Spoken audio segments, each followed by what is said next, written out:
안녕하세요. 저는 얼마 전 안타까운 사건을 맞이하게 된 여자입니다. 다름이 아니라 저를 정말 친딸로 생각하며 아껴주던 시어머니께서 안타까운 사건을 겪게 되셨는데요. 며느리에게 정말 한없이 잘해주셨던 시어머니셨는데 죽는 날까지도 편히 가시지 못하셨어요. 지금부터 저희 시어머니께서 어떤 일을 겪게 되셨는지 여러분들께 이야기해보려고 합니다. 시어머니께서는 아들만 셋 있는 아들부자셨어요. 저는 그 중에서도 막내 아들과 결혼한 막내 며느리였죠. 시어머니께서 살아생전 늘 입에 달고 다니는 말이 있으셨는데요. 죽기 전에 소원이 하나 있다고. 그건 바로 첫째 아주버님의 결혼이었어요. 둘째 아주버님과 저희 남편은 20대 중후반이라는 나이에 결혼을 했었어요. 심지어 애까지 낳아서 벌써 애가 초등학교 입학했거나 입학을 기다리고 있었죠. 반면 첫째 아주버님은 동생들 다 결혼하고 30대를 다 보내고 있을 때까지도 결혼을 못하고 계셨어요. 누구를 만나는 것 같지도 않고 회사 집만 반복하는데 저러다 노총각으로 죽는 게 아닌지 걱정하셨어요. 큰 아주버님은 결혼할 마음이 있는 건지 시어머니의 마음을 아는 건지 모르는 건지 주말에도 밖에 나가는 모습을 본 적이 없어요. 그래도 시어머니께서 자식 농사를 잘 지으셔서 3명 다 대기업에 다니고 있었어요. 큰 아주버님도 대기업에 다니고 못난 얼굴도 아닌데 왜 결혼을 못하는지 모르겠더라고요. 그래도 몇 년 전에 만나는 여자 있는 것 같아 보였는데 잘 안 됐는지 아무런 소식이 없었어요. 시어머니께서 걱정을 너무 많이 하시길래 제 주변 사람들 중에서 괜찮은 사람 있으면 큰 아주버님께 소개를 해드려야 하나 싶을 정도였어요. 아무래도 30대가 끝나가는 나이이니 큰 아주버님도 포기하신 것 같았어요. 그러다 큰 아주버님이 30대의 마지막 해를 맞이했을 때 폭탄 선언을 하시더라고요. 그 전에 중반부터 결혼을 전제로 만나고 있는 사람이 있다고요. 같은 회사에 다니면서 만나게 됐다고 하시더라고요.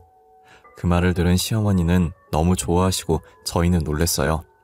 저는 시어머니가 그렇게 밝게 웃을 수 있는 분이라는 걸 처음 알았어요. 조만간 여자를 집으로 데리고 와서 인사를 드리겠다고 하더라고요.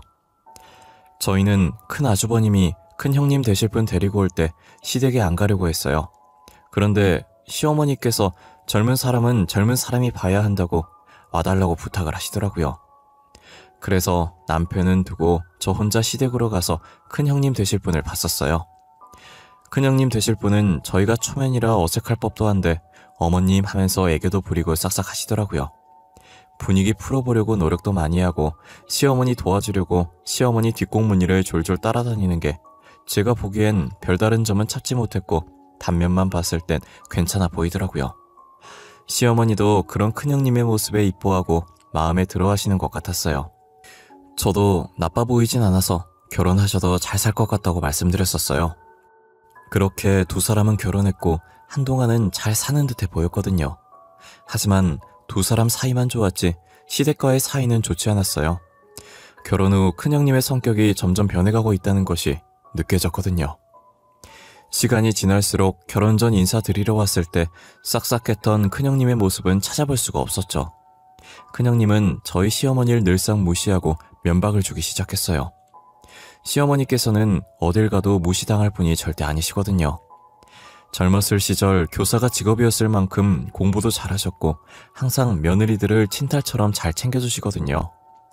큰형님은 며느리 중에 자신만 대기업에 다닌다는 그 이유 하나만으로 대기업 다니는 며느리한테 잘 하라는 듯 콧대를 세우고 있는 것 같았어요. 둘째 형님은 전업주부시고 저는 중소기업에 다니고 있었거든요.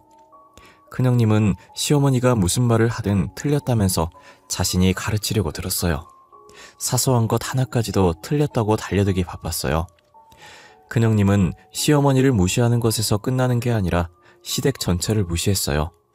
가족 모임에서도 이런저런 핑계를 대며 제일 늦게 와서 제일 일찍 나갑니다. 모든 준비는 저와 작은 형님이 했고 큰형님은 늦게 와서 준비도 안 하고 일찍 가서 설거지도 안 해요. 큰형님이 와서 하는 거라곤 남이 차려준 밥 먹기, 식구들 무시하기 뿐이었죠. 동서들, 음식 맛이 왜 이렇게 형편이 없어? 식구들 먹는 음식에 이렇게 장난을 쳐도 되는 거야? 형님은 항상 바쁘다는 핑계로 늦게 와서 하신 것도 없으시면서 매번 이렇게 음식 핀잔이나 주고 계시네요. 그럴 거면 그냥 차라리 오지 마세요. 어머, 막내 동성 말하는 것 좀 봐.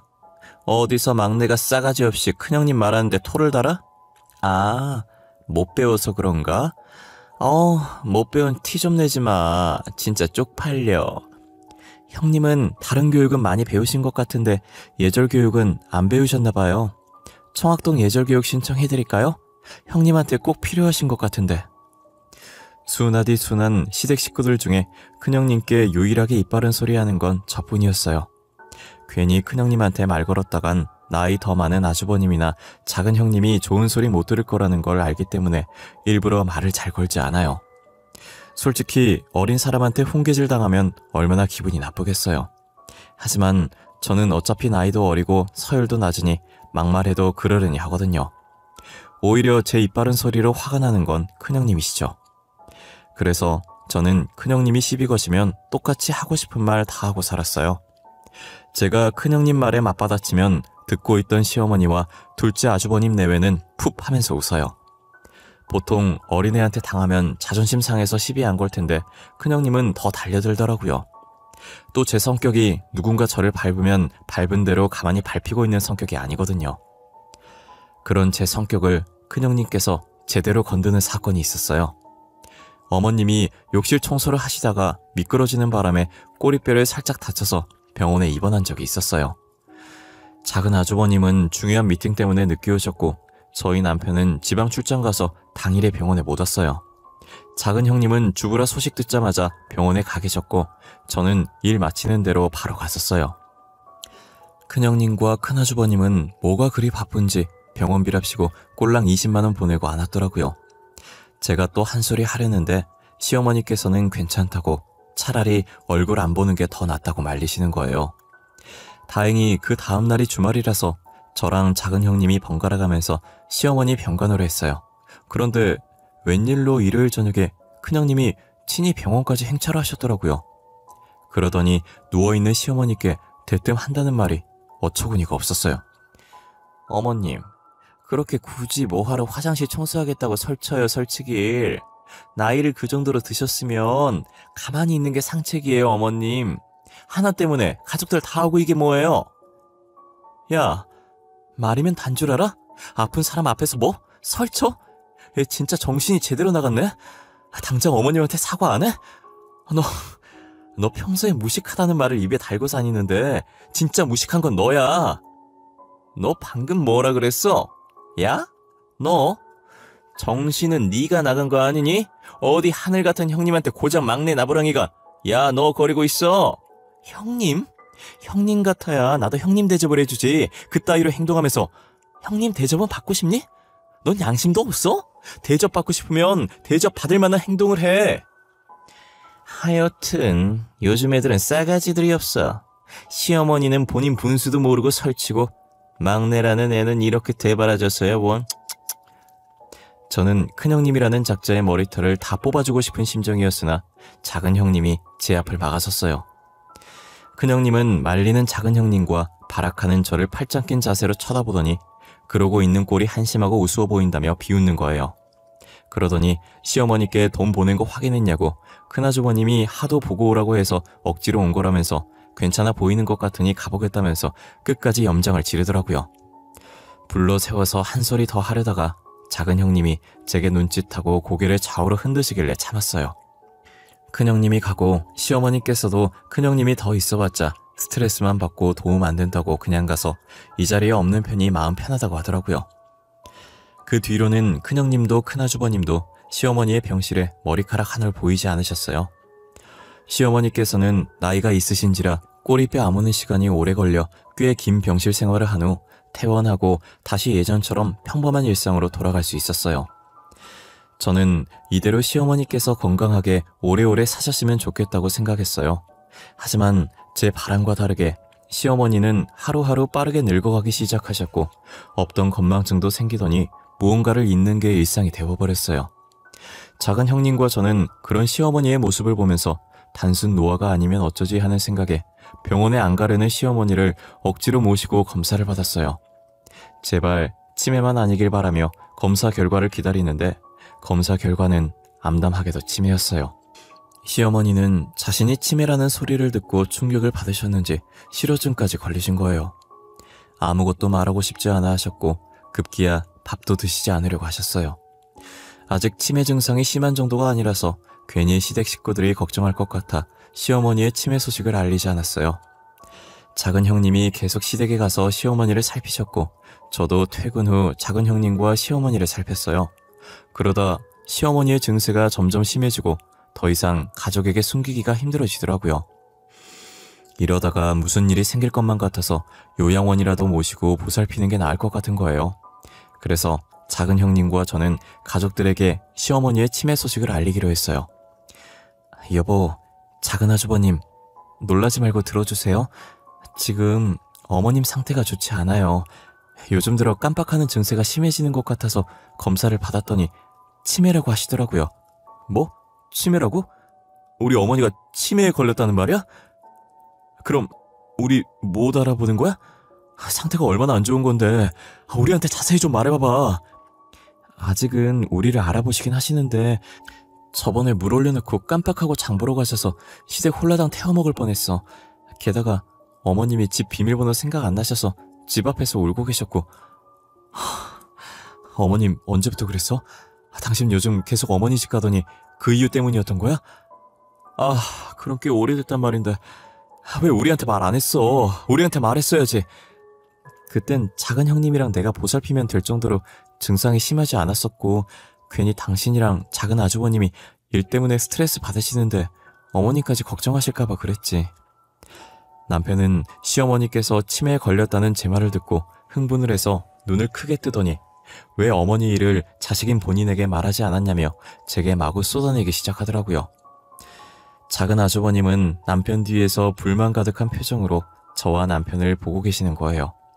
저는 작은 아주버님께서도 아들이시니 남편처럼 저희가 말하지 않은 게 화나서 그런 표정으로 저를 바라보고 계신 줄 알았어요. 남편의 말을 끝나자마자 작은 아주버님께서 입을 떼시는데 남편한테 의외의 말을 하시더라고요. 막내야, 그만해. 재수씨도 그동안 어머니 모신다고 얼마나 힘들었겠냐. 시어머니 모시는 게 여간 힘든 일이 아닌데 고생했다고 해도 모자랄 판에 화를 내서 되겠니? 여보, 미안해. 형말처럼 그동안 우리 어머니 모신다고 힘들었을 텐데 어머니 아프시다고 하니까 나도 모르게 흥분해서 형수님께도 감사하고 죄송합니다. 아니에요. 막내나 저나 며느리로서 당연히 할 일 한 것뿐인데요. 그나저나 어머님 상태가 점점 안 좋아지셔서 큰일이에요. 어떡하면 좋죠? 제가 재수씨 이야기할 때 잠시 생각을 해봤는데 어머니를 요양원에 모시는 게 어떨까 싶어요. 재수씨도 일하고 저희 집사람은 주부긴 하지만 저희 아이들을 보살펴야 해서 하루 종일 어머니 댁에 가 있을 수가 없어요. 사실 저희도 요양원 생각했었거든요. 하지만 저희가 먼저 이야기를 꺼내는 건 친정엄마 아니라서 요양원에 모시려고 한다고 생각하실까봐 차마 얘기를 못 꺼냈어요. 아무래도 며느리가 먼저 이런 얘기 꺼내기엔 조심스럽긴 하죠. 그래서 제가 먼저 말씀드리는 거예요.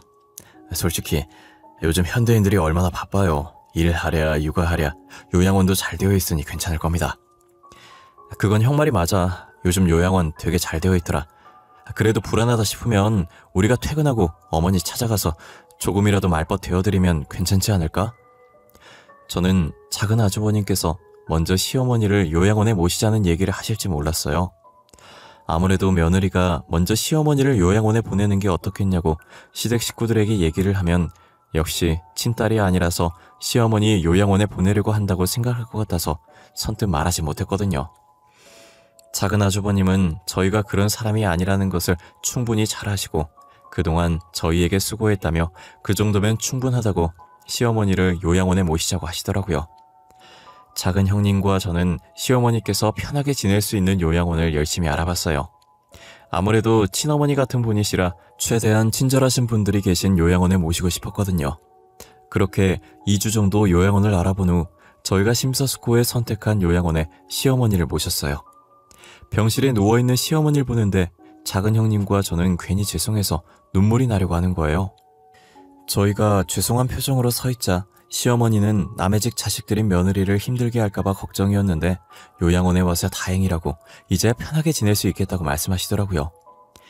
자신은 진짜 마음 편하니까 미안해 하지 말라고 앞으로 안 올 거 아니지 않냐면서 웃는 모습이 보기 좋으니 웃으라고 하시는 거예요.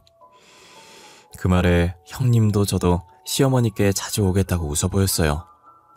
작은 형님네라 저희 부부는 이 소식을 큰형님네에 알려야 하나 말아야 하나 엄청 고민을 했어요. 어차피 알려도 시어머니 보러 오지 않을 것 같았고 보러 온다고 해도 사람 속만 뒤집어 놓을 것 같았어요.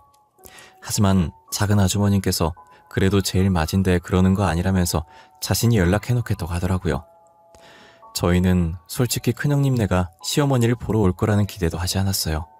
하지만 저희 예상과 다르게 개과천선을 하신 건지 큰형님과 큰아주버님이 요양원으로 찾아온 거예요. 제가 퇴근하고 시어머니 병실에 도착한 지 5분 정도 지나고 큰형님네가 울상으로 들어오더라고요. 또 어떤 말로 사람 속을 뒤집으려고 왔나 싶어서 팔짱 끼고 그들을 쳐다봤는데 그들은 울 듯 말 듯한 표정으로 시어머니에게 다가가 시어머니의 두 손을 꼭 잡았어요. 갑작스러운 일에 시어머니께서는 놀란 눈으로 저와 작은 형님을 번갈아 쳐다보셨고 저와 작은 형님도 적잖이 놀라서 멍한 표정으로 서로를 쳐다봤어요. 큰형님은 시어머니의 두 손을 잡자마자 눈물을 터뜨리더라고요. 그동안 못되게 죄송했다고 다시는 안 그럴 테니 아프지 말라고 하시면서요. 큰아주버님도 그간 찾아오지도 않고 무심해서 죄송하다고 앞으로 자주 찾아뵙겠다고 못난 아들 용서하시라면서 큰형님 뒤에서 눈물을 훔치시더라고요. 뒤늦게 퇴근하고 온 남편과 작은아주버님도 병실 문을 열자마자 자신들 눈앞에 펼쳐진 광경에 말을 잇지 못하고 슬금슬금 저희 옆에 와서 무슨 일인지 사태 파악을 하기 시작했어요. 어머님, 앞으로 제가 자주 올게요. 매일매일 찾아올게요. 그동안 못되게 굴어서 정말 죄송했어요. 다시는 안 그럴 테니까 아프지 마세요. 네? 엄마, 나도 미안했어. 그러니까 아프지 마. 나 엄마 없으면 못 살아. 그간 바쁘다는 핑계로 무심했던 거 정말 미안해. 앞으로 자주 올 테니까 못난 아들 용서해줘. 그래. 알겠어. 다 큰 애들이 왜 이렇게 울고 그래? 누가 볼까봐 겁난다. 알겠으니까 누가 보기 전에 빨리 눈물 닦아. 시어머니께서는 난처한 표정으로 큰형님과 큰아주버님을 달래기 바빴고 큰형님과 큰아주버님은 시어머니 곁에서 안 떠나려고 하셨어요. 그래도 큰형님네가 빈말을 한 건 아니었는지 둘째 형님께서 시어머니를 보살피는데 큰형님네가 제가 없을 때도 자주 찾아온다고 하시더라고요. 정말 제대로 마음을 고쳐먹기로 한 모양인 것 같았어요. 하지만 저희 세형제 부부의 극진한 보살핌에도 불구하고 시어머니 상태는 점점 안 좋아지더라고요. 다른 건 다 깜빡하셔도 저희는 끝까지 잊지 않으셨던 분이 이제는 저희조차도 못 알아보실 만큼 상태가 좋지 못했어요. 천천히 상태가 안 좋아진 것도 아니고 갑자기 안 좋아지셔서 왜 그런 건지 영문을 모르겠더라고요. 의사 선생님 말로는 극심한 스트레스를 받아 치매 진행 속도가 빨라진 것으로 보인다고 하는 거예요. 하루 종일 요양원에 계시고 둘째 형님이 잘 보살피셔서 스트레스 받으실 일이 전혀 없으실 텐데 도대체 어디서 스트레스를 받으신 건지 도무지 모르겠더라고요. 저희는 스트레스가 원인이라는 의사 선생님의 말을 받아들일 수가 없었어요. 혹시나 요양원 직원들이 시어머니께 스트레스 주시는 건가라는 생각을 아주 잠깐 했었지만 다들 착하신 분이고 늘 자신의 가족처럼 생각하시는 분들이라 절대 그럴 일은 없었어요. 날이 갈수록 치매 증세는 심해지시고 스트레스의 원인은 알 수가 없으니 답답하더라고요. 스트레스 원인이라도 알면 그걸 해결하고 조금이나마 시어머니를 편하게 해드리고 싶은데 말이에요. 원인이 뭔지 모르니 일단 저희는 시어머니를 이전보다 더 극진히 보살피자는 생각을 했어요. 저희 세형제 부부는 극진히 시어머니를 모셨지만 시어머니는 저를 기다려주시지 않으셨고 뭐가 그리도 급하셨는지 요양원에 들어간 지 1년 만에 저희 곁을 떠나셨어요. 저는 시어머니께서 돌아가셨다는 게 한동안은 믿지 않았어요. 시어머니가 돌아가시고 제일 슬퍼한 건 큰형님네였어요. 큰형님은 장례식장에서 시어머니의 영정사진을 보며 목 놓아 우시다 기절까지 하셨어요. 큰아주버님도 넋이 나간 사람처럼 시어머니의 영정사진만 뚫어져라 보셨죠. 저는 그 모습을 보며 진작에 더 잘하셨으면 얼마나 좋았을까 싶었어요. 저희는 정신없는 장례식을 마친 후 부조금 계산하며 시어머니 유언장 이야기를 하고 있었어요. 시어머니께서 유언장을 안 남기신 것 같은데 어떻게 할까 저희끼리 고민하고 있는 와중에 큰형님은 주머니에서 봉투 한 장을 꺼내더니 저희에게 내미시더라고요. 작은 아주버님은 큰형님이 내민 봉투를 받아들어 봉투 안에 있는 종이를 꺼냈어요. 큰형님이 저희에게 내민 것은 다름 아닌 시어머니의 필체로 적힌 유언장이었어요. 유언장에는 큰형님네한테 모든 유산을 주겠다고 되어 있었고 시어머니의 손도장까지 찍혀 있었어요. 작은 아주버님은 아무 말도 못하고 종이를 떨어뜨리셨고 저와 둘째 형님이 그것을 주었어요. 작은 형님과 저희 부부는 시어머니의 유언장을 보자마자 이건 잘못된 거라고 이의제기를 했죠. 아까까지만 해도 울고불고 난리였던 큰형님네는 저희가 의의제기를 하자 표정이 싹 바뀌더니 어머니께서 그렇게 하기로 한 걸 왜 자신들에게 의의제기를 하냐며 콧방귀를 끼더라고요. 재산을 전부 자신들 앞으로 남겨주기로 했으니 아량을 베풀어 부조금은 나눠 갖자고 하는 거예요. 저희는 어떻게 그럴 수 있냐고 따졌지만 유언장에 적힌 필체가 시어머니의 필체가 맞아서 더 이상 아무것도 할 수가 없었어요. 아무것도 해결하지 못한 채 어머님의 유품을 정리하러 제일 먼저 요양원으로 향했어요. 요양원에 가면 여전히 웃는 얼굴로 저희를 반겨줄 것 같은데 이제 요양원에서 저희를 반기는 건 서랍에 들어있는 1년간의 시어머니의 흔적들이더라고요. 서랍에 있던 시어머니의 유품들을 박스에 하나씩 담는데 베개 밑에 노궁기 하나가 있더라고요. 왜 노궁기가 베개 밑에 들어있었는지 모르겠지만 일단 시어머니께서 쓰시던 베개 밑에 나왔길래 시어머니의 다른 물품들과 함께 노궁기를 박스에 담았어요. 그리고 시댁에 가서 병원에서 들고 온 박스를 내려놓고 집안을 눈으로 한번 훑었어요.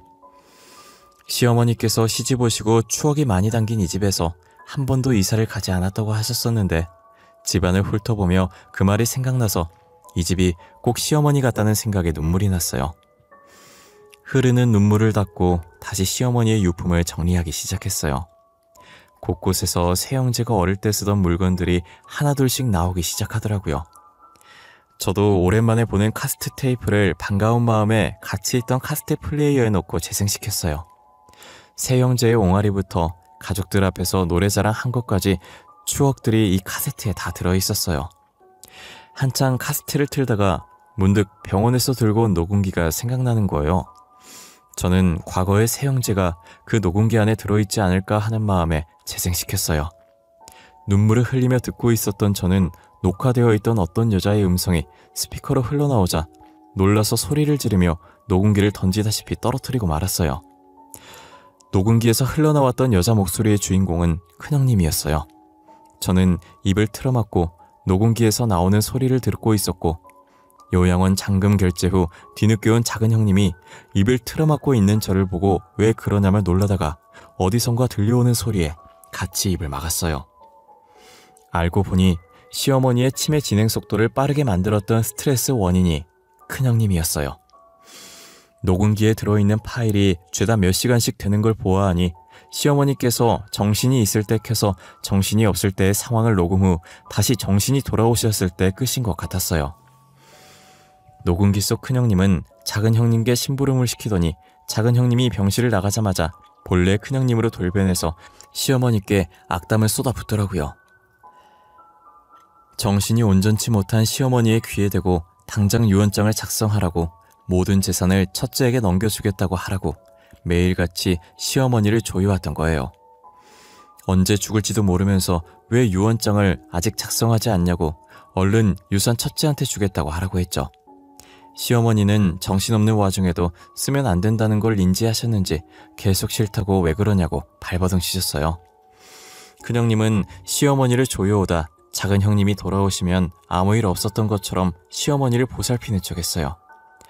매일같이 찾아와 시어머니께 유언장을 작성하라고 다른 아들들 잘못되어도 상관없냐며 재촉을 했고 결국 시어머니는 두려운 마음에 큰형님이 말하는 대로 받아줬고 손도장을 찍었던 거예요. 어쩐지 큰형님이 시어머니께 눈물을 흘리며 마음에도 없는 사과를 하고 병실에 계속 찾아오더라니 모든 것이 시어머니의 재산을 노리고 그런 것이었어요. 작은 형님은 모든 사실을 알고 자신의 탓이라며 자책을 했어요. 본인이 자리만 비우지 않았더라면 시어머니께서 그렇게 빨리 떠나지 않았을 거라고 주먹으로 자신의 가슴을 퍽퍽 치면서 울부짖었어요. 저는 작은 형님을 끌어안고 절대 작은 형님 탓 아니라며 그런 생각 하지 말라고 했어요. 그래도 이 녹음본으로 시어머니 재산을 지킬 수 있어서 다행이라고, 이것마저 큰형님네로 넘어갔다면 그건 진짜 시어머니께 죄 짓는 것이라고 했죠. 작은 형님은 제 말에 일단 시어머니 재산부터 다시 되찾자고, 그리고 자책을 하든 용서를 빌든 하자더라고요. 저희는 녹음본을 남편과 작은 아주버님께 들려줬어요. 남편과 작은 아주버님은 듣자마자 주먹으로 탁자를 내리치더니 절대 용서할 수 없다고 하더라고요. 변호사 선임비가 얼마나 들든 상관없다고 최고의 변호사를 선임해 재판을 벌이자고 했어요. 그렇게 엘리트 변호사를 선임했고 저희는 큰형님네를 상대로 소송을 시작했어요. 다행히 저희의 증거자료와 시어머니의 유언장이 공증되어 있지 않다는 점, 그리고 정신이 온전치 못한 상황에서 쓰여졌다는 점까지 더해서 유언장이 유효하지 않다는 판정을 받게 되었어요. 저희는 재판에서 승소하고 시어머니의 재산을 지켰다는 생각에 환호를 내질렀어요. 큰형님네는 나라를 잃은 표정을 하더니 재판이 끝나고 저희에게 찾아와 자신의 죄를 반성한다고 제발 시어머니 재산 조금이라도 줄 수 없겠냐고 뻔뻔하게 부탁하더라고요. 저희는 심신미약자인 시어머니께 자식들 가지고 협박한 죄까지 고소할 수 있는 건데 참은 거라고, 재산 조금 들을 테니 교도소 가도 상관없냐고 하자 교도소라는 말에 뒷걸음질 치더라고요. 그런 큰형님네 모습을 보고 콧방귀를 껴주며 앞으로 볼 일 없었으면 좋겠다고, 한 번만 더 저희 앞에 나타나면 그땐 녹음기 들고 바로 고소 들어간다고 했어요. 큰형님네는 절대 나타나지 않겠다면서 불이 나게 도망갔죠. 그 뒤로도 큰형님네는 아직까지도 저희 앞에 나타나지 않고 있어요. 작은 형님네와 저희 부부는 시어머니가 살던 동네로 이사와 시어머니 바로 아파트에 살면서 잘 지내고 있죠. 아직 시댁을 팔지 않아서 작은 형님과 제가 매일같이 청소하면서 열심히 관리해주고 있어요. 아무래도 시어머니의 추억이 담긴 곳은 이곳뿐인지라 선뜻 정리해야겠다는 마음이 안 들더라고요. 작은 아주버님과 남편도 처음엔 처분하려다가 막상 처분하려고 사람을 부르니 마음이 영 안 내키더래요. 그래서 지금까지도 처분하지도 않고 가끔 저희끼리 여기서 모여서 놀곤 해요. 그리고 저희 시어머니 재산은 작은 형님네가 70%, 저희 부부가 30% 가졌어요. 작은 형님이 저희 일 하는 동안 하루 종일 시어머니 옆에 붙어서 보살폈으니 그렇게 받아도 마땅했어요. 당연히 작은 형님 쪽에서는 반반 가지자고 반대했지만 저희 부부가 싫다고 완강하게 밀어붙였죠. 저희는 지금 누구보다 행복합니다. 아마 시어머니께서도 저희 모습 보고 안심하고 편히 가시지 않았을까 싶어요. 시간이 지나서 다시 시어머니를 만날 그날까지 열심히 살아보려고 합니다. 그럼 지금까지 저의 긴 사연을 같이 들어주셔서 감사합니다.